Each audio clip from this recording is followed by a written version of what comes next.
Hello, folks. Well, I guess this is our 70th podcast, and I'm enjoying doing every one. Tomorrow, we are going to lower our flags to half staff in honor and remembrance of those people who gave their lives for this country and also for other countries so that freedom might be inherited and practiced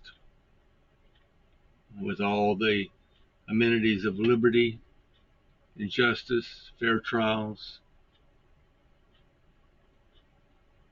Many people think this is when you have, and it irritates me that people have these fantastic sales at the department stores in honor of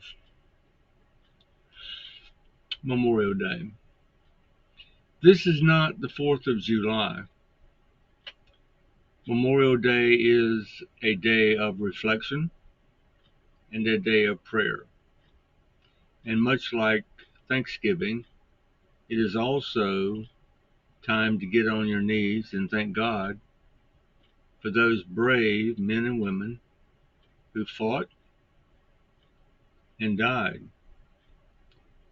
They gave their lives so that we and the French and the German and many other people could survive, not be under the heavy hand of socialism or communism.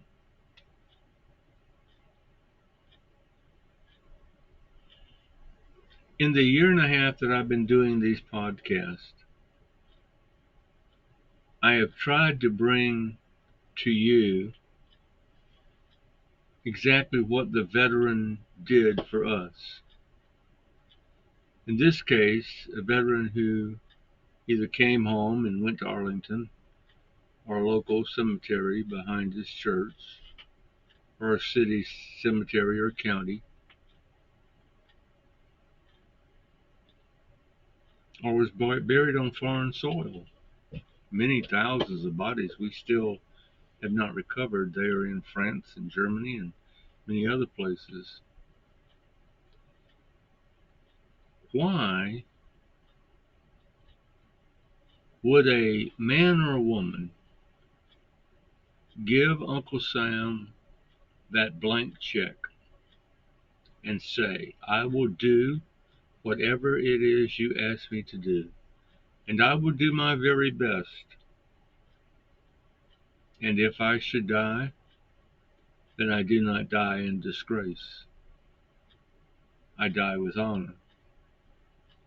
Here is my signature. Here's my blank check.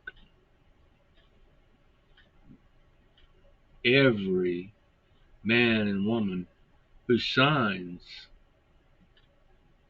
and takes that oath of allegiance to protect against all enemies, foreign and domestic, foreign and domestic,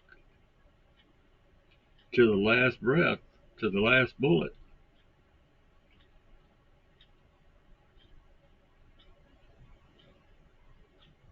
The woke generation that I constantly talk to you about doesn't give a rat's furry ass about the veteran who never got to come home or who came home in a box.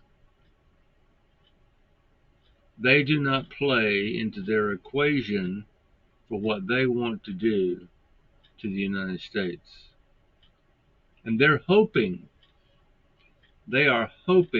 oh man, they're relying on the hope that you and I will not care. That you and I will not look at those stone crosses in Arlington and will not look in the back of the church for the crosses and the special sections of cemeteries where the military are buried. They don't want us to look back and see those names of PFC and corporal and sergeant and lieutenant and major and colonel. They don't want us to see those headstones. He gave it his all. He sacrificed his life so that we might have freedom. They don't want you to read those epitaphs. They don't want to hear that he died in the Argonne Forest. They don't want to hear that he died at Pleiku in Vietnam. They don't want to hear that he died at Baghdad in Iraq. They just don't want you to think about the price that the veteran has paid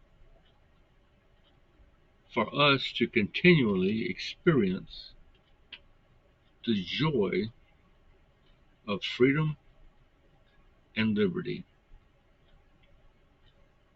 to maintain the ability to speak and say whatever we wish, the ability to bear arms and possess firearms and protect ourselves, the ability to be protected against illegal search and seizure. Can't have the government coming into your house, tell that to Trump, and taking your personal effects. There's so many rights that we have, all bought and paid for by some young man or career military person face down on Utah Beach.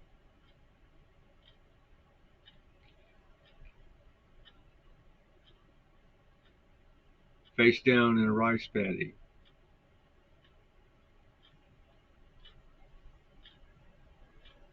In a ditch in Korea.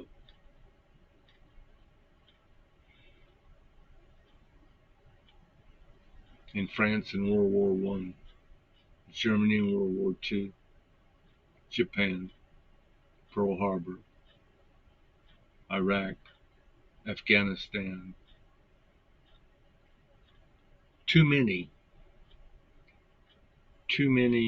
lives have been sacrificed for our ability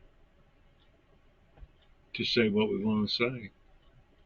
I can stand on the street corner and I can talk about Krusty the Clown, excuse me, Joe Biden. I can talk about Madame Lardass and Hillary Clinton, or fix me another toddy Nancy Pelosi, or crying Chuck. I can talk about anybody I want to, and no one is going to drag me off of that street corner and pistol whip me or use a rubber hose on me. I have the right to march, supposedly peacefully, carry a banner, talk about the government, have a banner that talks about our government. We can do pretty much what we want to here in the United States.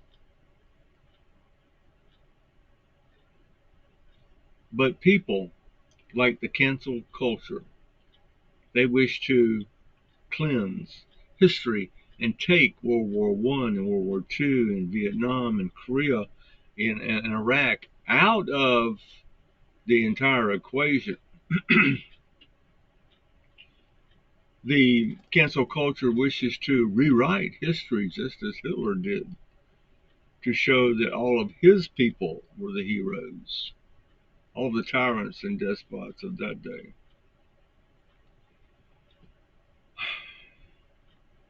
I have hundreds of veteran friends, some that I lost in Vietnam, and I did not lose any in the Gulf War that I knew personally. But still, they died for me, and they died for you, and they died for the cause. They died for something greater than themselves.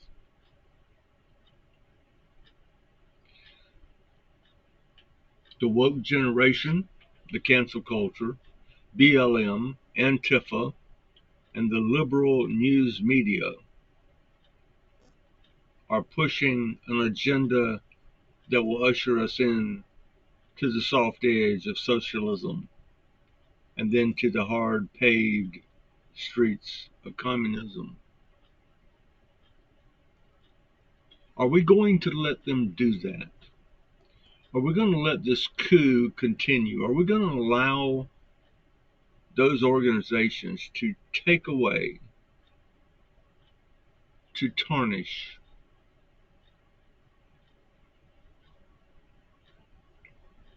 that which so many people gave the ultimate sacrifice and solidified our freedoms and rights and liberties? Are we going to just let them have it? I mean, look how many wars we have been in, how many wars we have fought, how many young men and women have died. Are we going to just give it over to them?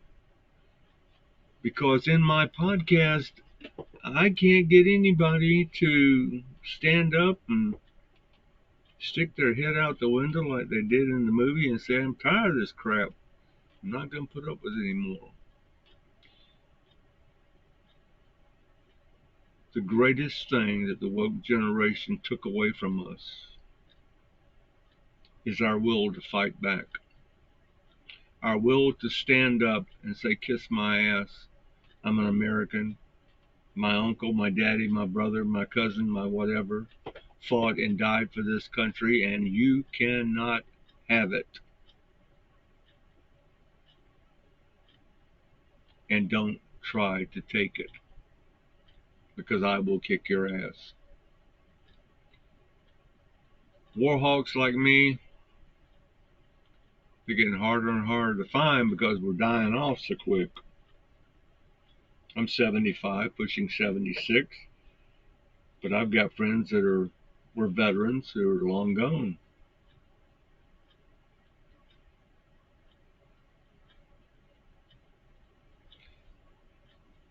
I cannot fathom giving up the right to come and go as I please, to do whatever I want to say whatever I want to live in a closed society where it is dictated and mandated as to what you can say and how loud you can say it. Could you imagine if BLM is protesting, blocking the roadway? And remember Tiananmen Square? And they just rolled the tanks right up there and tapped that young man right in the chest with that big old tank. We would go crazy with lawsuits and violation of this and violation of that. But when the government has the carte blanche, the big black MasterCard, and they have full control of the Oval Office and the Senate and the House,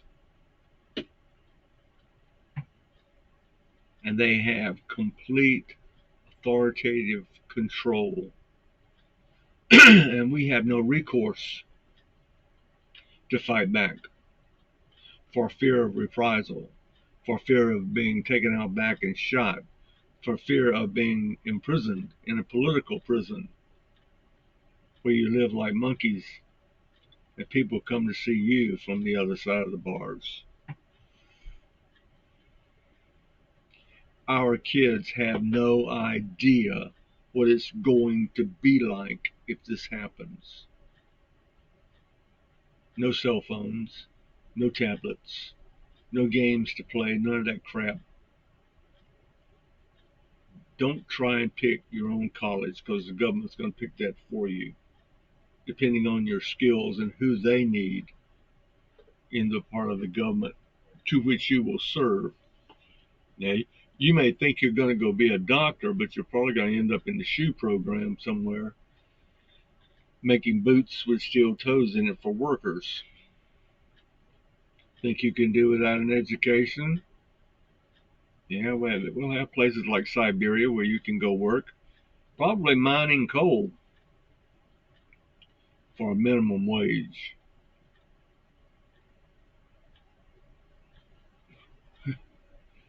Won't be any, talk shows unless they are with the woke generation carrying their banner, and how the government says that you will bring that podcast to fruition in what you are allowed to say and what you're not allowed to say. Right now, YouTube has got a list of people and organizations to which you cannot talk about or they will not air.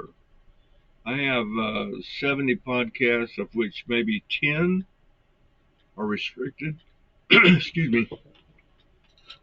Where about 10 are restricted from view because it does not jive with their community standards.